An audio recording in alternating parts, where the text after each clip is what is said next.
Pemirsa, Presiden Prabowo Subianto melakukan reshuffle kabinet dengan melantik Guru Besar ITB Profesor Brian Yuliarto sebagai Menteri Pendidikan Tinggi, Sains, dan Teknologi menggantikan Satrio Sumantri Brojonegoro. Presiden juga melantik kepala dan wakil kepala lembaga.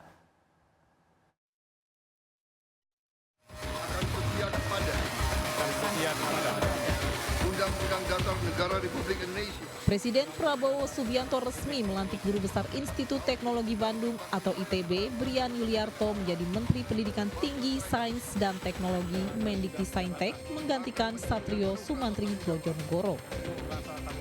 Selain itu, Prabowo juga melantik 3 kepala lembaga dan 2 wakil kepala lembaga, di antaranya Kepala dan Wakil Kepala BPKP Muhammad Yusuf Ateh dan Agustina Arumsari, Kepala dan Wakil Kepala BPS Amalia Adininggar dan Widya Santi, serta Kepala Badan Cyber dan Sandi Negara atau BSSN Letjen Tri Nugroho Sulistyo Budi. Ini merupakan pertama kalinya Prabowo melakukan reshuffle kabinet sejak resmi menjabat sebagai presiden pada Oktober 2024. Sementara Satrio Sumantri Brojonegoro menjadi menteri pertama dalam kabinet merah putih yang direshuffle oleh Presiden Prabowo Subianto.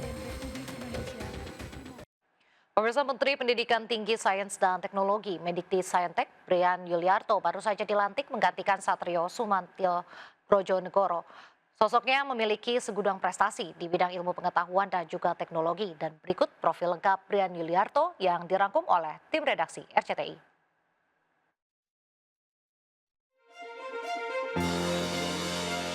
Menteri Pendidikan Tinggi, Sains, dan Teknologi atau Mendikti-Saintek Brian Yuliarto dikenal sebagai sosok ilmuwan yang memfokuskan keahlian pada teknologi nano dan kuantum.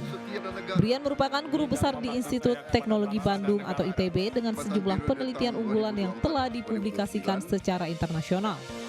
Dengan riwayat pendidikan yang cemerlang, pria kelahiran Jakarta 27 Juli 1975 ini menyelesaikan pendidikan sarjananya di ITB pada 1999. Kemudian melanjutkan studi S2 dan S3-nya di University of Tokyo, Jepang dengan fokus kajian pada Quantum Engineering dan System Science pada 2005. Memiliki sejumlah prestasi gemilang di bidang sains dan teknologi, di antaranya meraih Habibie Prize di bidang rekayasa pada 2024, Top 1 Researcher Nanoscience and Nanotechnology Indonesia, The World Top 2% Scientist versi Stanford University pada 2022, peneliti terbaik ITB 2021 dan dosen berprestasi bidang sains dan teknologi ITB pada 2017.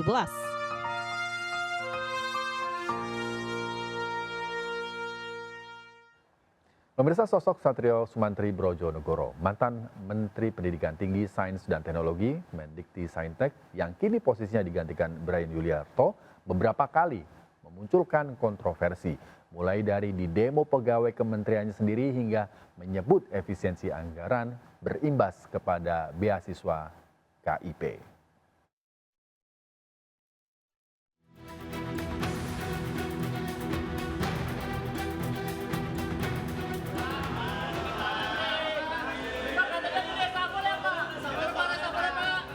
Inilah detik-detik Satrio Sumantri Brojonegoro saat lari dari kejaran awak media sehari sebelum penggantian dirinya dengan Menteri Pendidikan Sains dan Teknologi atau Mendikti-Saintek baru Brian Yuliarto. Pasca reshuffle, Satrio Sumantri Brojonegoro langsung menjadi sorotan. Terlebih sosoknya yang dinilai kerap terlibat kontroversi. Saat masih menjabat sebagai Mendikti-Saintek, Satrio Sumantri Brojonegoro pernah didemo ASN-nya sendiri pada 20 Januari 2025. Satrio dianggap melakukan pemecatan sepihak kepada beberapa pegawai di kementeriannya tanpa dasar yang jelas. Kontroversi lainnya saat menjabat Mendikti-Saintek, Satrio dalam rapat kerja bersama Komisi 10 DPR menyatakan bahwa biaya kuliah berpotensi naik dan pemotongan beasiswa KIPK imbas dari efisiensi anggaran. Presiden Prabowo Subianto pun menepis hal itu dan menegaskan bahwa efisiensi tidak akan menyentuh anggaran pendidikan dan juga kesehatan. Program-program tetap jalan, perlindungan sosial tetap jalan, ada yang disentuh. Apalagi pendidikan, kesehatan, perlindungan sosial tidak ada yang disentuh. Namun di luar kontroversi saat menjabat sebagai Mendikti-Saintek, sosok Satrio Sumantri Brojonegoro juga memiliki kontribusi besar dalam pengembangan pendidikan tinggi dan sains teknologi di Indonesia. Di antaranya, Satrio mempromosikan kolaborasi antara perguruan tinggi dan industri khususnya dalam pengembangan teknologi inovatif untuk kebutuhan masyarakat. Pemirsa, sosok Satrio Sumantri Brojonegoro langsung menuai sorotan terkait reshuffle dirinya sebagai Menteri Pendidikan Tinggi, Sains dan Teknologi Mendikti-Saintek. Di tengah polemik, Satrio mengaku telah mengundurkan diri sebelum di reshuffle oleh Presiden Prabowo Subianto. Satrio Sumantri Brojonegoro mengaku telah mundur dari jabatan sebagai Menteri Pendidikan Tinggi, Sains dan Teknologi atau Mendikti-Saintek sebelum dilakukan reshuffle. Posisinya saat ini telah digantikan Brian Yuliarto yang telah dilantik Presiden Prabowo Subianto. Satrio mengaku telah membuat surat pengunduran diri pada dini hari kemarin. Dirinya pun langsung menyerahkan surat tersebut ke Sekretariat Negara untuk disampaikan kepada Presiden Prabowo Subianto. Ikhlas. Tadi jam 2 saya menyerahkan surat pengunduran diri sebagai Mendikti-Saintek ke Pak Presiden. Berarti saya sudah mengundurkan diri, ya saya lega, ikhlas saya, karena ya saya sudah mengerjakan tugas saya selama 4 bulan ini dengan sebaik-baiknya. Saya ikhlaskan untuk diteruskan oleh Pak Menteri yang baru. Satrio juga menilai pekerjaannya sebagai Mendikti-Saintek selama 4 bulan masih jauh dari harapan. Namun dirinya memilih mundur daripada diberhentikan. Dari Jakarta, Tim Liputan melaporkan. Pemirsa, pergantian Menteri Dikti-Saintek menyedot perhatian publik karena Kabinet Merah Putih baru bekerja sekitar 4 bulan. Pengamat politik mengatakan sejumlah faktor mendasari keputusan reshuffle kabinet termasuk demo mahasiswa bertagar Indonesia Gelap.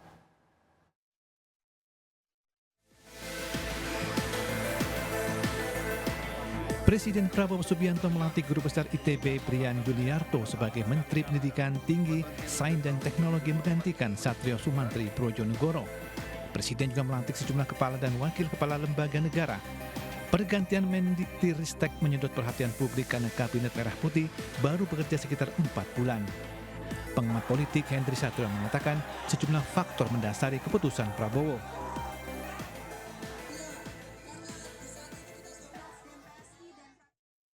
Faktor dia didemo oleh ASN salah satu hal, faktor desas-desus bahwa dia berlaku kurang pantas kepada anak buahnya adalah hal yang lain.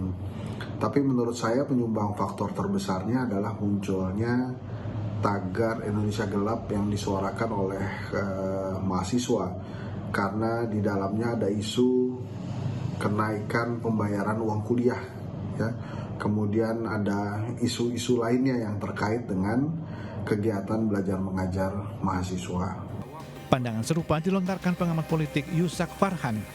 Dan salah satu isu yang cukup seksi di bidang pendidikan tinggi ini kan soal kesejahteraan dosen, dan kita melihat selama kepemimpinannya yang bersangkutan tidak punya sense of crisis dan pembelaannya terhadap isu-isu tersebut, dan beberapa kebijakannya seperti mutasi besar-besaran ini kan menimbulkan gejolak di internal Mendikti-Saintek dan bahkan di demo besar-besaran, sehingga kalau Mendikti-Saintek tetap dipertahankan, resikonya justru citra Presiden Prabowo yang akan mendapatkan sentimen negatif dari masyarakat.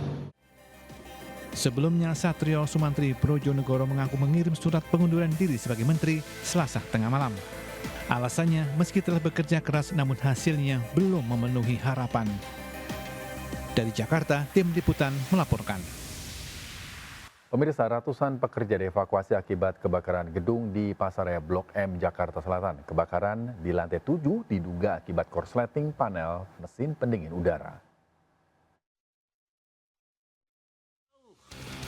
Lantai 7.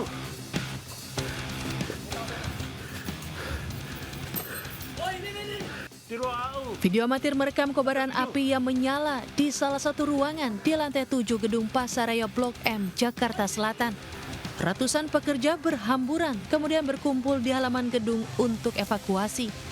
Petugas Sudin Damkar Jakarta Selatan langsung memasuki gedung menuju titik api.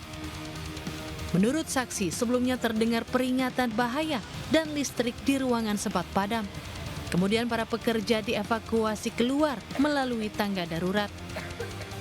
Ada dugaan api apa seperti apa? Karena lagi meeting jadi nggak dengar suara alarmnya. Cuma lihat orang-orang pada sudah evakuasi. Oh gitu. Ada himbauan di lantai itu untuk evakuasi turun ke bawah ya? Langsung pada suruh turun.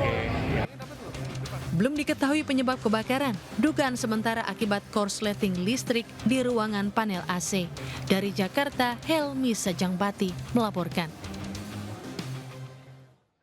Menara Masjid Agung Darussalam di Bojonegoro, Jawa Timur terbakar hingga membuat warga sekitar panik. Korsleting listrik diduga menjadi penyebab kebakaran.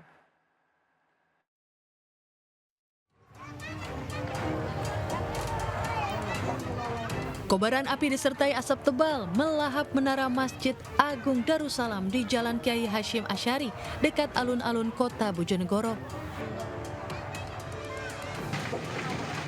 Material menara yang terbakar berhamburan ke jalan, terekam video amatir.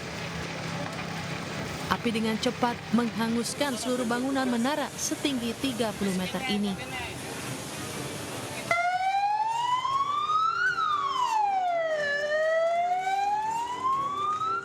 Api baru dapat dipadamkan setelah 3 unit mobil damkar tiba di lokasi. Di sini itu ada asap di atasnya itu.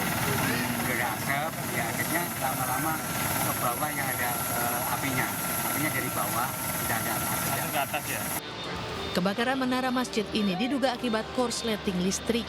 Dari Bojonegoro, Jawa Timur, Dedi Mahdi melaporkan.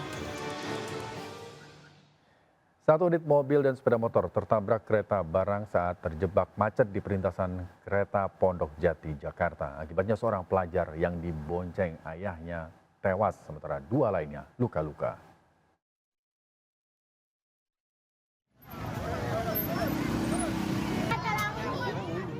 Kereta barang menabrak mobil pick-up dan sepeda motor di perlintasan kereta api Pondok Jati, Matraman, Jakarta Timur. Mobil dan motor ini ringsek dan terjepit ke lokomotif. Akibatnya seorang pelajar yang diboncengi ayahnya tewas, sementara sang ayah serta sopir pick-up mengalami luka. Kecelakaan berawal saat terjadi kemacetan dekat perlintasan kereta api Pondok Jati sekitar pukul 7 malam. 2 kendaraan yang ditumpangi korban terjebak tepat di atas rel di saat kereta barang akan melintas. Petugas palang pintu sempat mengibarkan bendera merah agar kereta berhenti, namun tidak berhasil hingga terjadi kecelakaan.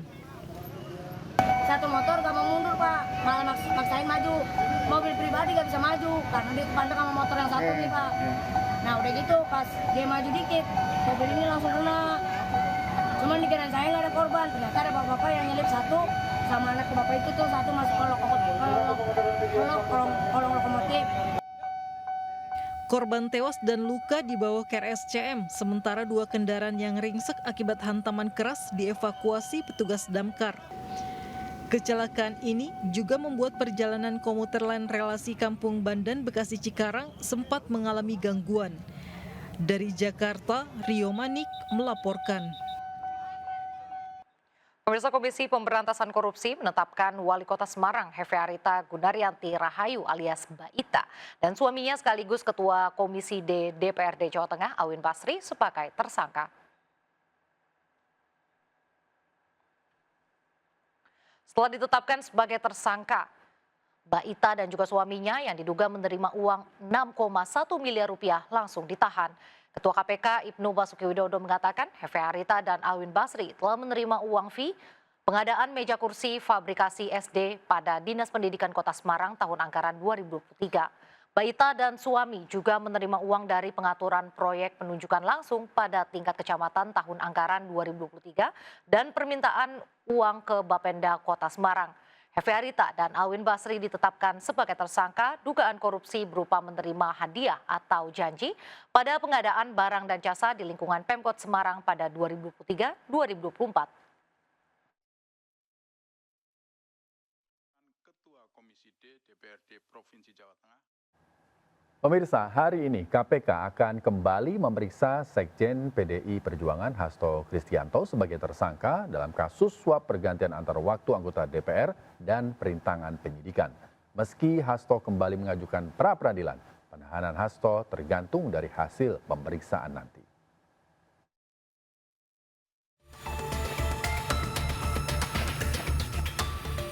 Komisi Pemberantasan Korupsi akan kembali memeriksa Sekjen PDIP Hasto Kristianto sebagai tersangka terkait kasus suap pergantian antar waktu anggota DPR dan perintangan penyidikan Harun Masiku.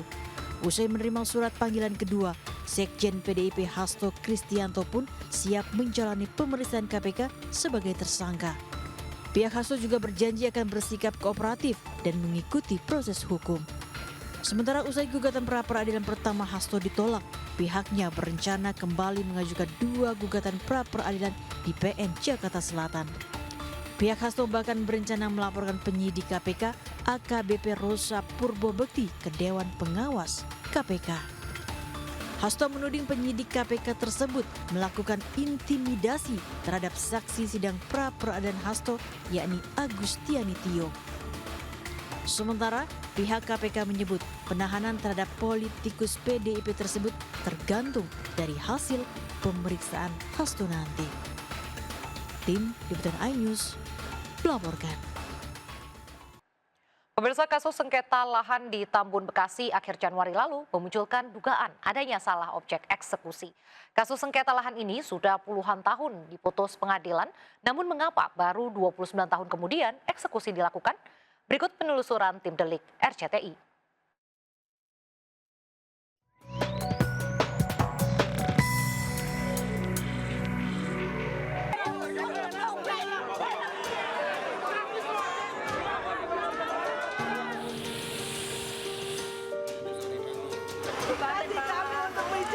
Eksekusi lahan dan bangunan di Tambun, Kabupaten Bekasi pada 30 Januari lalu menyisakan luka mendalam bagi para korban.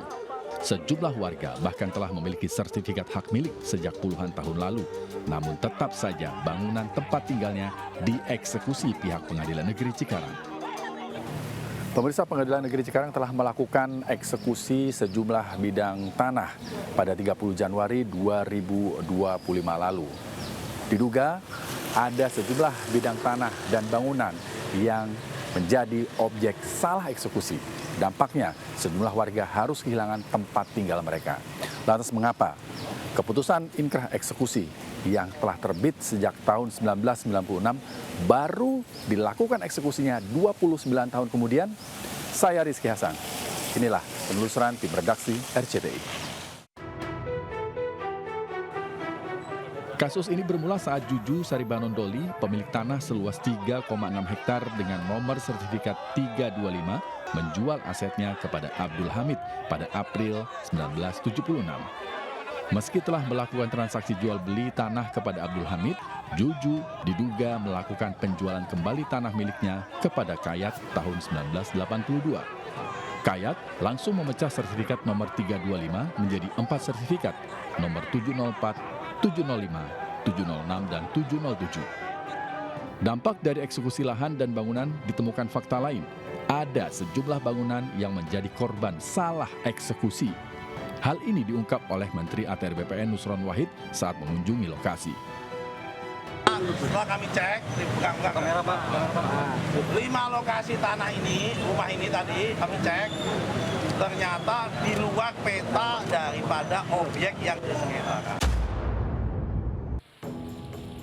Untuk mengetahui seperti apa kondisi rumah yang menjadi korban salah eksekusi, tim Delik RCTI menemui Ibu Asma.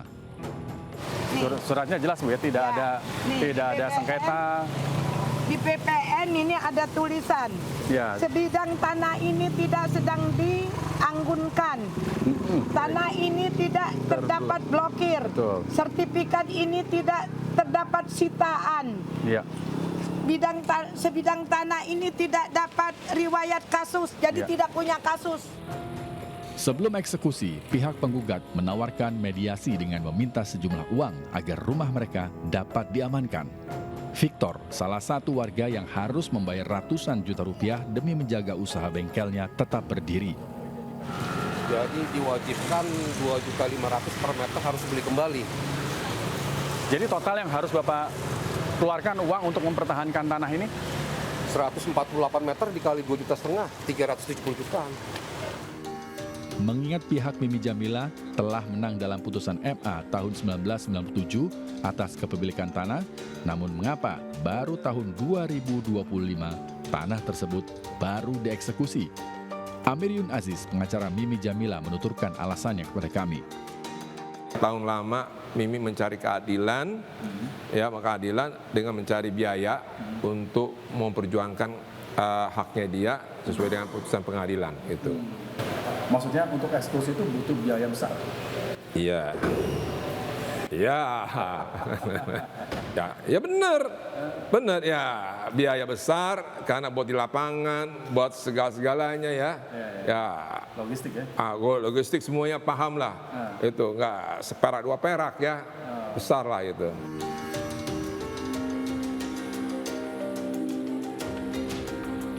Butuh uang besar untuk melaksanakan eksekusi tanah. Inilah jawaban mengapa keputusan pengadilan yang sudah 29 tahun lalu baru bisa dieksekusi 30 Januari 2025. Inilah potret perjuangan keadilan di negeri ini. Butuh biaya tak sedikit untuk memperjuangkan hak. Lantas bagaimana perjuangan warga korban salah eksekusi? Dari Bekasi dan Jakarta, tim Delik RCTI melaporkan.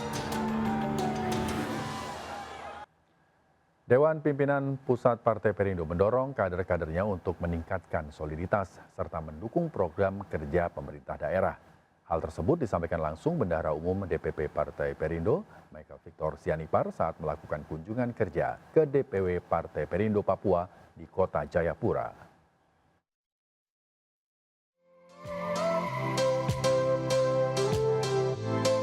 DPW Partai Perindo Provinsi Papua menggelar temu kader dan konsolidasi organisasi bersama seluruh pengurus DPW, DPD, serta anggota Dewan terpilih 2024-2029 di wilayah Entrop, Kota Jayapura, Papua.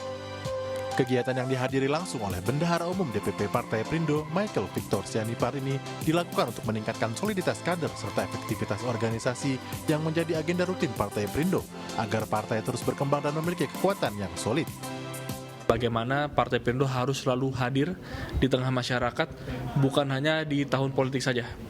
Tetapi dari hari ke harinya kami berharap nanti kantor Partai Perindo juga menjadi tempat yang terbuka bagi masyarakat Papua untuk bisa datang menyampaikan aspirasi. Pada kesempatan ini, Michael Sianipar juga memberikan motivasi, arahan serta informasi terkait perkembangan transformasi partai, baik di tingkat pusat maupun daerah, untuk fokus memenangkan pemilu di tahun 2029 mendatang. Konsolidasi seperti ini dan dengan pembentukan pengurus dan penguatan badan pengurus baik di tingkat provinsi, kabupaten kota hingga ke tingkat distrik atau kecamatan sampai ke tingkat ranting. Kami akan konsolidasi kepengurusan, setelah itu baru kami akan membuat program kerja partai. Jajaran pengurus dan kader partai yang dipimpin Ketua Umum Angela Tanu Sudibyo ini akan mengawal serta mensosialisasikan program-program pro rakyat. Selain itu, dengan kehadiran anggota legislatif dari Partai Perindo juga diharapkan bisa mendukung penuh program kerja pemerintahan Prabowo Gibran serta mengawal kebijakan-kebijakan pusat agar sampai ke daerah. Dari Kota Jayapura, Papua, Darul Mutakin Ainus melaporkan. Masih dalam suasana Tahun Baru Imlek, Kementerian Pariwisata mendukung penuh kegiatan peragaan busana yang digelar di House of Tugu Old Town, Jakarta. Acara tersebut diharapkan menjadi momentum untuk mendorong pengembangan pariwisata sejarah dan juga budaya di kawasan Kota Tua, Jakarta. Kementerian Pariwisata berkolaborasi dengan Pemprov DKI Jakarta menggelar peragaan busana bertajuk Wisdom in the Old Town, a Lunar Celebration di House of Tugu, Kota Tua, Jakarta. Peragaan busana dari para desainer terkemuka di Indonesia ini turut dihadiri sejumlah tokoh nasional seperti Titi Soeharto, Didit Prabowo, Gubernur DKI Jakarta terpilih Pramono Anung, serta Ketua Umum Partai Perindo yang juga co-CEO MSC Group Angela Tanu Sudibyo dan sejumlah jajaran wakil menteri di Kabinet Merah Putih. Selain untuk menyemarakan Hari Raya Imlek, perayaan busana ini digelar untuk mendorong pengembangan wisata Kota Tua sebagai wisata sejarah dan budaya yang menjadi tempat akulturasi budaya Tionghoa Belanda. Baru Imlek ini memadukan tradisi dengan kreativitas fashion modern. Melestarikan warisan Tionghoa bukan hanya soal menjaga nilai sejarahnya, tetapi juga mengakui peran pentingnya dalam membentuk identitas budaya Indonesia dan sektor pariwisata kita. Tema dari koleksi saya kali ini adalah Kaizen. Kaizen itu yang artinya adalah perkembangan menuju sesuatu lebih positif dari bahasa Chinese-nya. Jadi dapat kita lihat koleksi saya ini memang sangat simpel tapi modern. Peragaan busana yang menggabungkan konsep tradisi dan modernitas ini mendapat apresiasi dari sejumlah tokoh yang hadir karena memiliki kreativitas tinggi dalam setiap penampilannya. Dalam acara Chinese New Year-nya dengan baju-baju yang ya kombinasi Cheongsam terus kebudayaan Chinese itu bagus banget ya. Kita selalu terpesona dengan kekreatifan dan pemikiran dari desainer-desainer kita ya. Peragaan busana ini diharapkan dapat semakin memperkenalkan budaya Indonesia khususnya sejarah Kota Tua sebagai warisan budaya yang dapat dibanggakan di mata dunia. Dari Jakarta, Esra Ambarita dan Fakih Satrio, iNews melaporkan.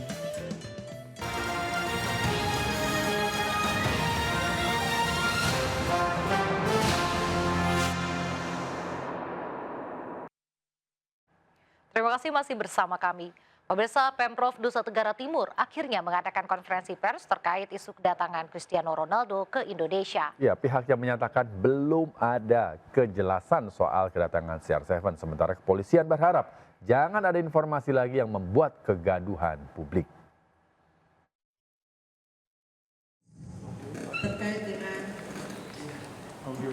Setelah beberapa hari publik menunggu kepastian, Pemprov NTT akhirnya buka suara. Kedatangan Cristiano Ronaldo ke Indonesia, khususnya ke Kupang, hingga saat ini tidak jelas. Jadwal untuk bertemu dengan Pemprov yang harusnya dilaksanakan kemarin juga tak terlaksana. Asisten 2 Sekda NTT, Rita Wisan menyatakan sejumlah agenda yang terjadwal hingga lokasi yang telah ditentukan tidak ada kebenarannya. Sudah langsung melakukan telepon dengan Ibu Dr. Susi Maria Katipana. Ternyata Ronaldo juga belum bisa datang ke Indonesia hari ini. Katanya nanti pada besok lagi. Dan itu pun belum ada kepastian. Sehingga kami pemerintah Provinsi Nusa Tenggara Timur berkesimpulan bahwa kunjungan Ronaldo khususnya ke Kota Kupang maupun Kabupaten Kupang belum mendapatkan informasi yang jelas. Polda NTT menambahkan belum ada surat keterangan resmi hingga mengimbau untuk tidak menyebarkan berita yang simpang siur. Kita belum menerima surat resmi dan jika memang berkunjung ya Polda NTT siap mengamankan. Dan kita himbau kepada masyarakat yang tidak berkompeten di bidang informasi ini ya jangan memberikan statement yang bias sehingga tidak membuat kegaduhan publik. Sementara itu hingga berita ini diturunkan, pihak yayasan yang memberikan informasi awal soal kedatangan Ronaldo ini belum buka suara kepada awak media. Dari Kupang, Nusa Tenggara Timur, Eman Suni melaporkan. Pemirsa, musisi Faris Rustam Munaf lagi-lagi tersandung kasus dugaan penyalahgunaan narkotika. Kali ini Faris RM ditangkap Unit 3 Satres Narkoba Polres Metro Jakarta Selatan. Inilah video amatir detik-detik penangkapan musisi Faris RM atas kasus dugaan penyalahgunaan narkotika di Bandung, Jawa Barat. Penangkapan terhadap Faris bermula saat polisi melakukan penyelidikan kasus narkoba menangkap ADK di Sunter, Kemayoran, Jakarta. Polisi memeriksa ADK secara intensif. ADK menyebut Faris RM selaku pemesan narkoba tersebut. Faris RM 3 kali ditangkap aparat berwajib terkait kasus dugaan penyalahgunaan narkoba. Polisi menetapkan Faris RM sebagai tersangka dan menyita ganja serta sabu sebagai barang bukti.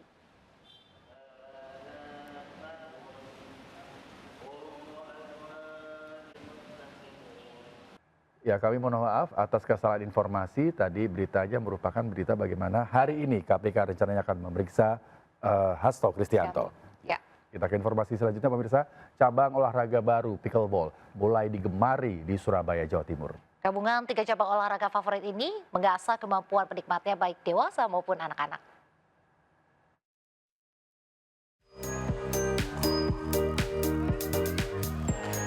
Apa Apa jadinya 3 cabang olahraga dilebur menjadi satu? Ya, pickleball. Perpaduan dari bulu tangkis, tenis lapangan, dan tenis meja atau pingpong ini mulai digemari para pecinta olahraga di Surabaya, Jawa Timur. Bola plastik berlubang dan raket khusus atau pedal menjadi ciri khas pada olahraga yang masuk Indonesia di tahun 2019 ini. Pickleball dapat membantu melatih keseimbangan, ketangkasan, dan koordinasi antar anggota tubuh. Yang pertama itu ada raketnya seperti ini, raket pedal yang disebut pedal, dan bolanya seperti ini, beda sama tenis sama pingpong beda. Bedanya bolanya apa ini? Bedanya kalau pingpong kan bola yang putih, biasanya yang kecil, kalau ini plastik. Apa ya, mengembangkan kemampuan kecepatannya. Jadi lebih menarik buat kita mainkan, lebih cepat kita geraknya, lebih cepat kita dapat poinnya juga.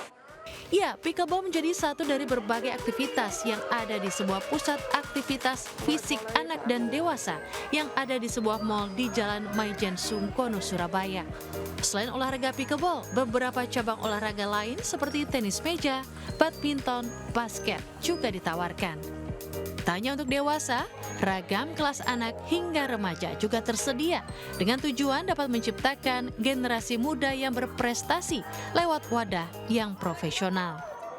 We are so happy and proud to bring our world-class sports and educational programs to this amazing city. At Rockstar Academy, we believe in unlocking every child's full potential, and we make it easy for parents to support their children's talent.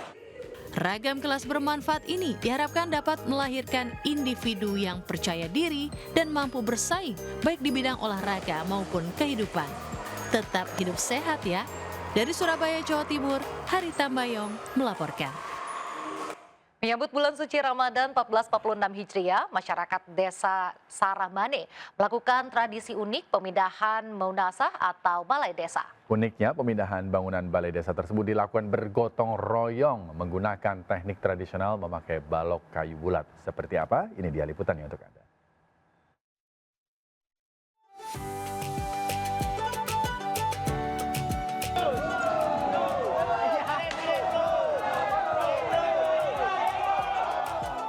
Puluhan warga ini beramai-ramai memindahkan Maunasah Saramane atau rumah balai desa di Kecamatan Merah 2 Pidi Jaya, Aceh. Tradisi unik memindahkan Maunasah ini dilakukan menggunakan teknik tradisional dengan menarik Maunasah memakai balok kayu bulat. Kami akhiri jumpa kita pagi ini. Pemirsa, berita-berita yang kami sampaikan di program Seputar News pagi hari ini juga dapat dilihat di okezone.com. Silakan men-scan barcode yang tertera. Saya Raisa Nadia. Dan saya Rizky Hasan. Selamat beraktivitas. Tetap semangat dan sampai jumpa.